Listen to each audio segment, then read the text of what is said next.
And welcome back, everyone, to the Sports Frenzy podcast. Phil Penarski here, joined by our News 8 sports correspondents, Dean Holzwarth and Andy McDonald. Gentlemen, lots to discuss today, baseball-related, mainly with the Detroit Tigers. But we first want to begin, of course, talking about the All-Star Game that took place earlier this week. Of course, we had the Home Run Derby and the All-Star Game. A lot of Tigers suiting up for that All-Star Game.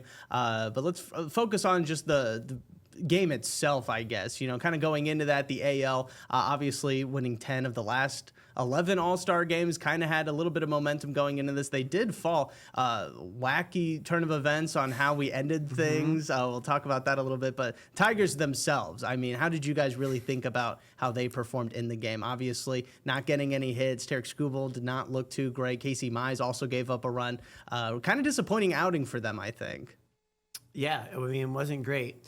It kind of obviously led in from what happened in Seattle last 3 games of that series. So no meaningful hits or no hits at all. Skubal gave up 3 hits in the first inning for the first time all year. Just not a great performance by your Tigers. But obviously, to have 6 All-Stars in the from one team from the Tigers was amazing. It was a quirky game. Someone at work today said that it was the most exciting All-Star game he's ever seen. I know there was lots of drama. I wasn't a big fan of how it ended, but no, like I said, obviously well represented this year and well deserving of those Tigers, but didn't really do much. Yeah, no, it's to be fair to Skubal, I mean, the first 3 hitters he was facing, Ohtani, Acuna, not to crap on our Tigers now, but let's be real about it. It's a lot different than facing Gleyber Torres, Riley Green, and I think it was Aaron Judge who was hitting a 3-hole. Obviously, he's one of the best hitters in the game. But yeah, it's it definitely wasn't the best showing for them, that's for sure. I did expect Tarek to do better than that, and that obviously wasn't good, but the game on Friday against Seattle, he didn't look like himself in that game. I think he only threw 9 of 21 first pitch strikes. So maybe something's a little off there with his control at this point right now. But I wouldn't worry about it too much with him. He's too much of a competitor. He's probably going to get back on his game. But again, he had to go against some pretty good hitters there too that are, some of the best in the world as well. So the NL definitely had the more favorable lineup when you look at it to me. But the fact that the AL was able to come back and tie it like that was just as impressive. So I'm with you 100%, Dean. The ending of the game there is not exactly my favorite. I don't understand how you get that that dramatic of a game where they come back and tie at 6-6, clearly trying to win the game. And you're just going to end it on a swing off where it's like batting practice. That's absolutely insane to me. You had the home run derby the day before that, so why do it again? But overall it was a good game up until that point. But very, very disappointing for the Tigers. Not a good effort all around from any of them. I think having Riley Green strike out twice was probably the most brutal thing to me, actually, just because he's been so good in this first half. You really want to show what kind of player he is becoming. Maybe he is going to become a star, and he strikes out twice, and that's probably his biggest Achilles heel. So that was the biggest downer for me. Well, again, like Andy said, we don't want to say too many negative things about the Tigers because you're playing against the best players in the entire league right now. I guess that does play into it. It's also more of a fun environment, I think, for the All-Star game. We're gone with the days when whoever won the All-Star game got home field advantage in the World Series. So it's a little bit of a calmer vibe, but very exciting. I compared it when I was watching it to the NBA All-Star game and how there's always that discourse about how it's not fun to watch. Even if it's somewhat close, it just doesn't really feel like they're competing. They were competing out there on the field yesterday. So that was a little bit, it was kind of refreshing to see the best players in the world all really at least giving their A game out there. That's what I've always liked about baseball. I mean, even going back to when it used to, I don't necessarily like the decision of how it would, for the World Series, determine who was the home or away team. That's probably not the best way to do it. But the players still seem to care when they play against each other, no matter what it's for. So I think that's what's so good about baseball. Now, maybe, I don't know, in basketball, it's still not that big of a contact sport, so you'd think they'd try a little bit harder. Obviously, they keep messing with the format and that, but obviously the Pro Bowl is just such a joke. The sport is so contact, heavy, and they don't even do any of that. Yeah, obviously with flag football. I mean, with how much you're paying, I do understand. I mean, how much you're paying players, they don't want to go out there and mess themselves up. I totally get that. That's not worth it at all with how much the Pro Bowl means. So if it meant more, maybe it would be a different story. But I definitely think that the MLB All-Star Game has been the best, and I think it still is the best one out there that you can watch of the 4 majors. Yeah. And how do you go to a swing off with your like I understand like you had to use the players who were on the field at the end of the game, right? That was kind of the thing. And Yeah. like American League just didn't have a chance, right? Yeah, no, You got for no sure. Judge, you got no Riley Green, you got no, who was the Seattle guy? Cal Raleigh. Cal Riley. So like you had a guy in there who hit 11 home runs this season so far. So obviously NL had the advantage with the guys. And was Aaron Boone thinking about that? No. Like probably not. Right. You know, like hey, it's going to be tied. We have to have 3 guys who can hit home runs here. Yeah, right, You know what I'm saying? exactly. So it's just it's Yeah, just I mean, how much would quirky you? that way. It definitely should just be the best hitters, right? Yeah, just bring up- if give you're me the gonna 3 do best that, players. I don't even like it ending that way in general. But I mean, if that's how it's gonna be, yeah, you'd think you'd be able to pick your home run hitters. Yeah. Yeah. And it's understandable because you can't have like I think the NL was down to their last pitcher, right? So if you go to extra innings, like what are you going to do in that situation? Yeah, that is so. tough. Like I do understand that, and those are the rules. If it was tied, and it doesn't happen all the time, but it did last night. Yeah, Well, it is new. I mean, obviously they're probably going to be tweaking it ahead of next year's All-Star Yeah. Game. But I mean, what would you guys have liked to have seen? I personally, I did kind of like the idea behind it, but kind of what you guys were saying, I feel like they did not execute it properly. Yeah, I don't know. It's hard to like say how you'd really do it different. I mean, Bases loaded. yeah, Have the bases yeah, loaded. sure. Yeah, that's all right. that's a then, good way. Sure. Just go through another. Hopefully, one How many more, outs? one more inning. How many outs of the bases are loaded? 1 out. 1 out. Okay. One out. I Bases like that. loaded. Get some action, get some scoring runs, and then Yeah. who scores most runs in that last inning? I like that scenario. Wins. That's in my mind. I was just trying to think of adding enough pressure to the pitcher and batter, like the first one that goes up against each other. You just want that to be kind of high. I like that scenario, Dean. It's Yeah. like bases are loaded. You got the pitcher obviously has no room or anywhere to put him. No room for then the error. batter, if he strikes out or pops up, they got 2 outs, and it's a way easier chance for him to get out of the inning. So. Yep. Yeah, it's probably that'd be a good way to do it for sure. A lot better than watching guys take BP. Yeah. in my opinion. I feel like that was kind of the one downside to it was that you were seeing non-MLB pitchers throwing the ball at these hitters, trying to get them to hit as many home runs as Yeah. possible. I think if you did include some additional defense back there, Right. it might have been a little bit more intense. Like that But kid- like still, Throw the 12-year-old kid out Yeah, there. the kid Yeah, that robbed right. the Robbed the home run. yeah, exactly. That would be awesome. Yeah. I was watching that live. I don't know if you guys were. I was like, no way. I'm like, he just caught that. Like, are you kidding me? Like, I know everybody was like kind of crapping on him in Yeah. the stadium, like booing him. But like, could you imagine being that kid and catching that? Right. He just robbed a major leaguer Yeah. of a home run. That's I wild. want to know what are they told before the home run derby starts? Like, are they even advised, like, hey, if it's even close to the wall, just give it some space, or is it kind of just a free for all? Because if that's the case, Well, Maybe he was know. late to the rules meeting. Yeah, I don't know. supposed to do. They were like on the broadcast, like live. They were like very much like right away, like, oh, they counted that. They counted that as a home run. And then like you can see the players that came over and talked to him were very like flustered because they were just like, no, count that. Yeah. So like they were mad about it because obviously he's trying to win a bunch of money and the Yeah. kids don't understand that. I would have guessed that before they probably told him not to do that. But also if you're that young and you're in the outfield, like, and you get the chance to do that, you're probably going to do it. So Yeah. The other kids, it was funny, their reaction, like, hey, what are you doing? yeah. Like that, the reaction was priceless. That was Yeah, funny. For sure. You got to hold them accountable. Exactly. Yeah, take them out. Yeah, I mean that's a kind of a good segue though into the home run derby and just kind of I don't know. Again, it's just another thing where I love watching baseball. It's nice to see the sport continue to grow after it felt like that people were kind of tuning it off in favor of other sports, and I feel like it is starting to pick up that momentum again. But man, do I miss the old home run derbies? Like the broadcast was better, the rules and how they were able to do it. It just felt like there was a lot more at stake. Now, I mean, again, another year of a home run derby where I wasn't really moved by it. I don't know about you guys. Yeah, I wasn't like super big on it. I did watch a good amount of it. It's kind of just like one of those things where like sometimes you put on a show in the background, have background Yeah. noise. That's kind of what it felt like for me. And I've never been the biggest fan of the home run derby. It hasn't been like my favorite thing that goes on that weekend, but it's definitely still a cool event and something that I think you should do. But no, I think with the timer, it's just like nobody really tears the cover off the. I mean, Right. there was obviously O'Neal Cruz who hit the 513. Yeah, that was but what I cool. mean by that is like nobody hits like I don't know 32 bombs anymore. It feels like it's like I mean Cal Raleigh went in with 18 the last round. Just seems like such a small number. Now maybe like 9 outs is just a lot. It's a lot of swings for them to take. I understand it to that extent. I mean, again, going back to the AJ Hinch interview, and we kind of talked about if any Tigers would be in the home run derby.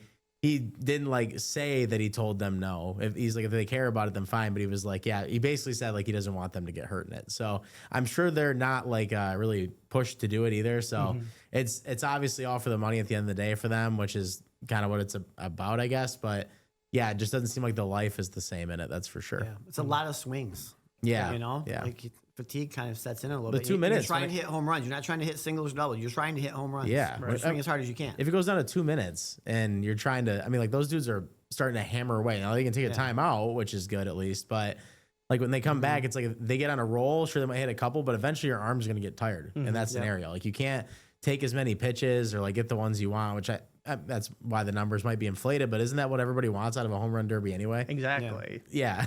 I mean, that was the thing, was like I was thinking about, the days of, like Andy was saying, when people are just smacking the ball out of the park, it's going 500 plus feet almost every single time, or Josh Hamilton hitting those 30 home runs in the one round. I mean, it's stuff like that you really remember. You don't necessarily remember somebody hitting 7 home runs in 2 minutes because they were just going back and forth, back and forth, Jazz back and Chisholm forth. hitting 3? Definitely don't remember. And again, I'm like, did I think Jazz was probably going to win? Probably not, but he would have had a better chance, I feel like, if everybody kind of was able to, or he would have done at least a little bit better than 3 home runs. I mean, you spend all that time in anticipation and you come out with 3 home runs. I mean, it's kind of just the nature of the beast with sort of the formatting of it now. I mean, obviously, like the one that I think is like close to home for anybody around here is when Prince Fielder won it when he was a Detroit Tiger and he went against Jose Bautista.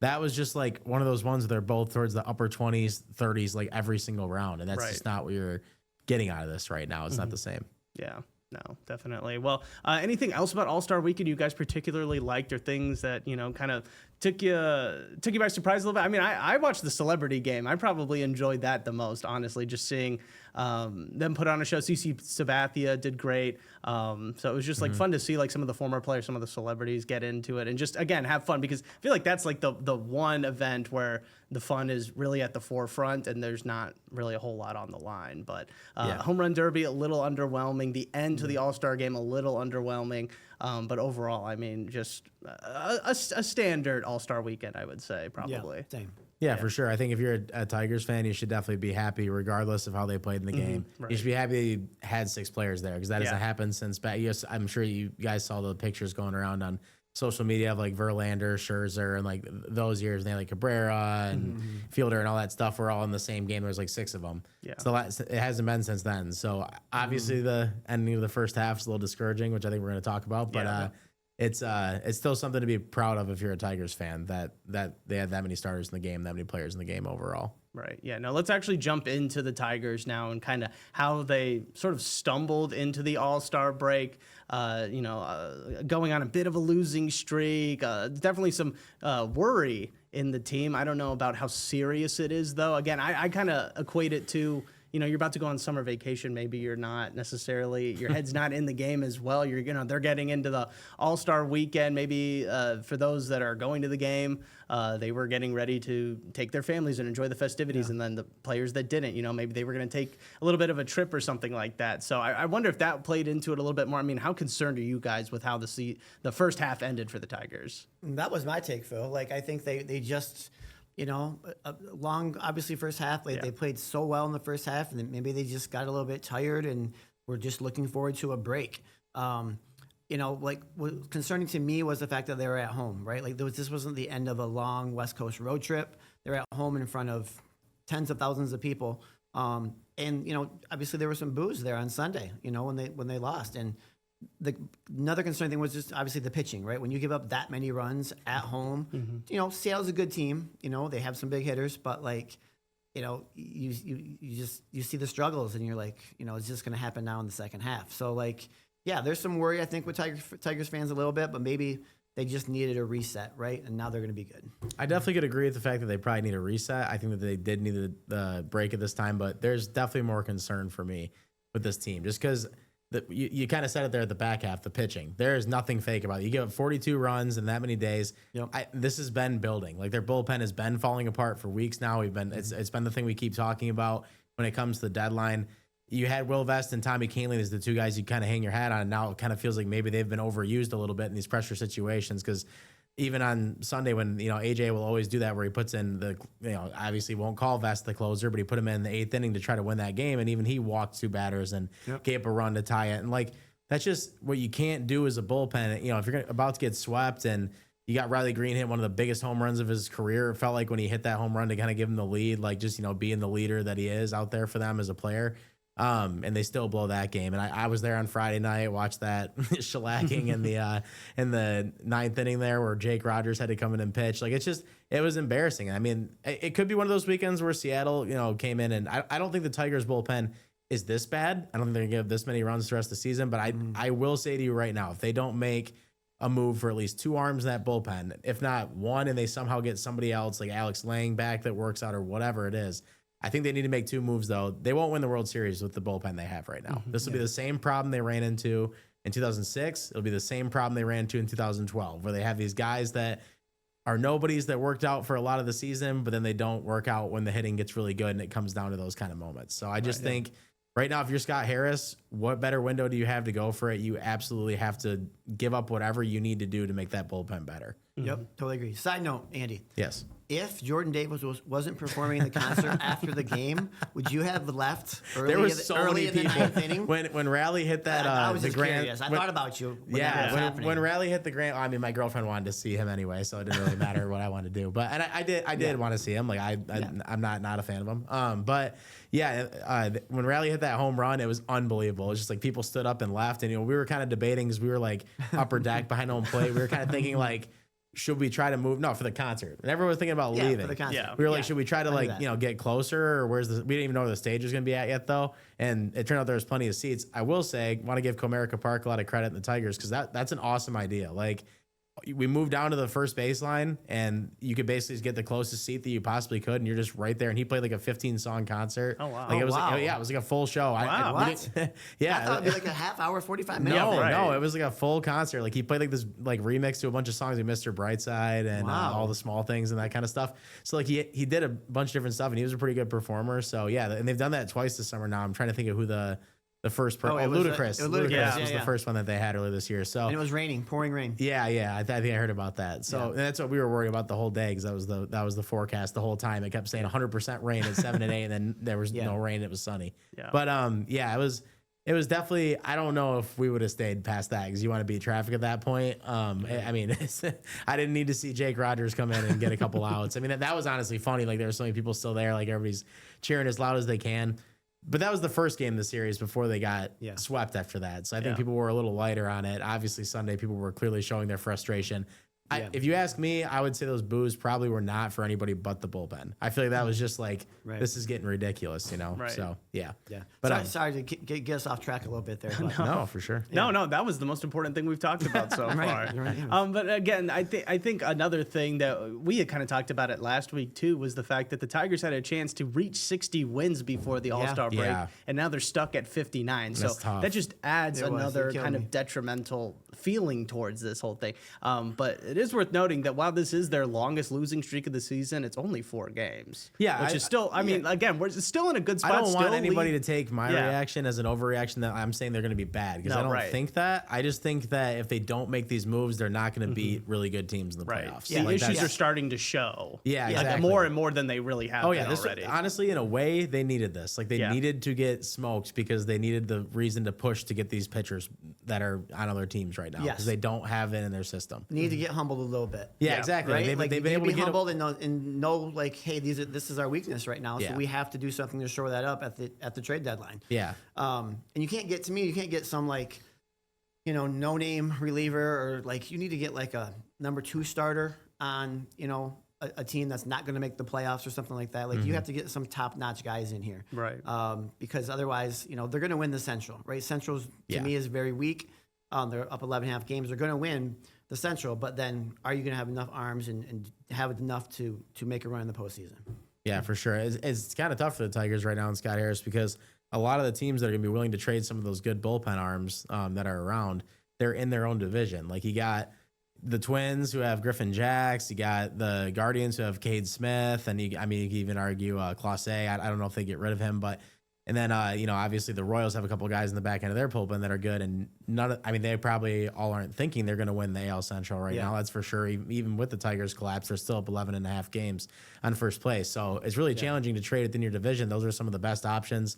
But like, there's a few guys in the Rockies I've heard that they've been interested in, and Pittsburgh has a couple Bednar from the relievers. Pirates. Yep. Yeah, they've really been interested in Bednar. It's probably the name I've heard going around the most. But yeah, it's pretty obvious they need to do that. I think the other thing that also is not just the bullpen, but like you would like probably some kind of starting pitching if they were able to do it too. Because as much as we like, Reese Olson and what he's been able to do, and Jack Flaherty's been a little bit better here. Jack Flaherty's ERA is 4.5. Reese Olson hasn't gotten, I think you said last week, Dean, he hasn't got past 6 innings in a long time. Yep. Like, when it comes to playoffs, like you got to trust what Casey Mize has done so far and kind of throw that game out the window on Saturday, I think. And obviously, Tarek Skubal is one of the best pitchers in the MLB. It's at that point where I think you need to at least look into starting pitching if they can pick somebody else up, because I don't think the Alex Cobb signing seems like it's just going to turn out to be a pretty bad one unless there's something going on that we don't know about. So yeah, your bullpen chaos is not going to work this year like it did last year. No, and obviously you can pitch short. You can have a 4-man rotation in the playoffs. You don't have to have 5 guys, but I just think if you did add a guy who was like a 2 or a 3 on somebody else's team right now, that could end up being great with what Chris Fetter's been able to do with other pitchers in the past. So they may need it because Jack Flaherty's looked pretty hittable, throughout most of the season so far. I mean, any big names that you guys would like to see them go after? I mean, Paul I guess Skeens, I guess just the dream. Yeah. Everybody always says that, and it's just like, can we stop with this take? Yeah, it's not going to happen. I mean, you would have to rely on the Pirates doing something really boneheaded to. We've talked even about that, accept right? it. Like, Yeah, we talked about the Paul Skeens in the scenario. And it'd be awesome, but it's just not going to happen. No, they're definitely not going to trade him. I mean, when they get that much for him starting the All-Star game and all that kind of stuff, and they still have him for 3 more years, I think. I can't imagine that you would trade him, but no. I mean, there's not really like a particular name Just out there, I guess, that I've looked into. Somebody. A reliable guy who can get people out. I have the names for the bullpens. That's what I've been looking into more. That's what I'm more focused on right now. But you got to imagine that if you're Scott Harris right now, you're taking some calls and starting pitching. Like, you got to be looking into some people. And again, like, the Twins have some arms that are in that rotation that are pretty good. I don't know what they plan to do with any of those guys, but obviously it would probably take a little bit more because it's in division. So it really is going to be about what the Tigers want to give up and how many prospects they want to give up. And we kind of talked about that a couple of weeks ago. So. All right. Well, I feel like that's enough baseball talk for right now. Obviously, we'll still have the whole second half of the season to go over, and we'll just be keeping a close eye on the trade deadline as it gets closer and closer to see if what the Tigers decide to do. I feel like they're going to do something. Yeah, it's just a matter of is it enough? Is it going to be the thing that keeps them in the same way that they're going right now? Because they still have that 11.5 game lead, but if what happened in that last series continues, I mean, that's not going to last long. Yeah, again, it probably won't continue. But if you, I think if the later you go in the season, you're going to find out it's going to be a problem again when it gets towards the playoffs. Yeah, you can't play 500 ball the rest of the season. No, and then expect to win the World Series. Exactly. You might win the division. Unless you're the 2006 Tigers and get that close, but like that was and they didn't even win it though. Yeah. So when it comes to it, seems like eventually you run out of gas even when you have that kind of a run. So. Definitely. All right, well, let's shift gears now to something that's happening in about 2 weeks now. It is the return of NFL football. Your Detroit Lions are going to be taking on the Los Angeles Chargers in the Hall of Fame game. You can watch it right here on News 8, actually. So we're really excited about that. Again, football season, always the best time of the year, in my opinion. Even preseason football, I'm going to be looking forward to this game and just seeing how the Lions are kind of going about really a transitional year for them. We've seen a lot of guys leave. Both their coordinators left, Frank Ragnow retiring, obviously, and just kind of, I don't know, it feels a little bit different than it did last year.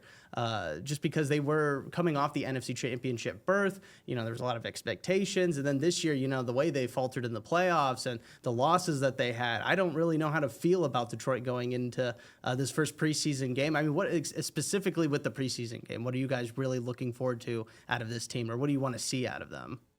I mean, for me, it's like, obviously you want to build depth, and that's what big thing the Lions have done really well the last few years, right? They have really good depth in all areas. So, building that depth, seeing what guys are going to make the team, who can be consistent, who's got that Dan Campbell attitude, which guys fit in their schemes and things like that. And so, yeah, I think that's just what the preseason does. You're not going to see Jared Goff probably at all. You're going to see, backups and stuff like that. But you look at your first round picks. I'm interested to see how Isaac Tesla does. Yes. Hopefully Andy and I can get down to a preseason game to talk to him and watch him. Yeah, for sure. But Yeah, I just think, just improvement. Obviously, I think winning in the preseason is not important, but obviously it kind of builds confidence and things like that. So I think this is a Lions team that will be a little bit underestimated going into the season, but I think that's something that Brad Holmes and Dan Campbell like. Like they kind of like being the underdog. Right. So. Yeah, for sure. I mean, that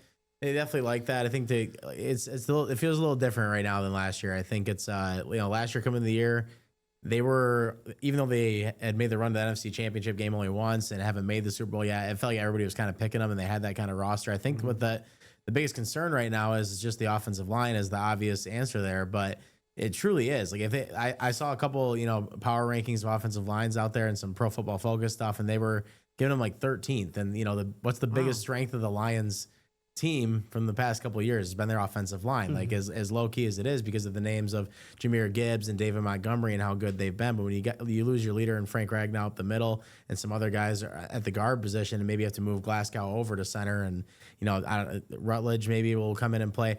All these things are going to play a factor right out of the gate, I think, and it could be a really, really big deal because if you don't get those same rushing results out of David Montgomery and Jahmyr Gibbs, that's going to hurt you. If Jared Goff isn't a protected quarterback, he's not going to be as good as he's been the past few years. That's for sure. So yeah, very true. I think that's the biggest thing for me in the preseason, and obviously starting with that Hall of Fame game that you want to see some progress in is you want to see either that center position or, obviously you want to see both, but the guard positions or the center position, you want to see somebody really step up and look good at that time of the year that maybe they don't have to have as big of a gap when it comes to learning the position right now or, playing with this offensive line. Because obviously the continuity of the offensive line right now, it's just Sewell and Decker pretty much. That's like the two guys on the outside that everybody kind of, knows. So that right in the middle, it's going to be what I'm watching every single week, because if they got some tough games that we've talked about to start the season. If you don't see progress with that right out the gate, it might be a tough first 4 or 5 weeks before they get something going. And if you are only looking at the backups and the depth chart, I guess, and you're not paying it, the starters don't play in the Hall of Fame game, let's say. If the backups are getting pushed around, you might have some questions on just how good the starters might actually be. But if the backups are doing really well, I mean, kind of flips it to the other side. You're like, all right, well, these guys aren't even the starters. So I think that will really tell. Obviously, the Hall of Fame game, not your typical preseason game, a little bit less of more of a spectacle, I guess, than actual gameplay. But again, that's going to be the first test for these Lions. Yeah, no, for sure. I think when it comes to that, when you talk about some of those backups playing, the thing about that position of the offensive line is like some of those guys might actually be starters, even that play in that game. So I'm sure they're going to be getting them as many reps as they can, knowing Dan Campbell. I kind of go back to the show, what was it, a couple of years ago when they were on what's the preseason show? Hard Knocks. Hard Knocks. Yeah. That was it. Yeah, when they were on that, he kind of went. They had some talks about the players playing in the preseason and some of those guys, going hard at practice. The whole thing about him being like, I prepare you now to to make it and be tough for those games. Then I think that is so important right now. I think the way he coaches and the way he's been is so important right now for this team to kind of keep that mentality and really get these guys going to believe they can be that good, even if maybe they don't know if they are yet as a starter.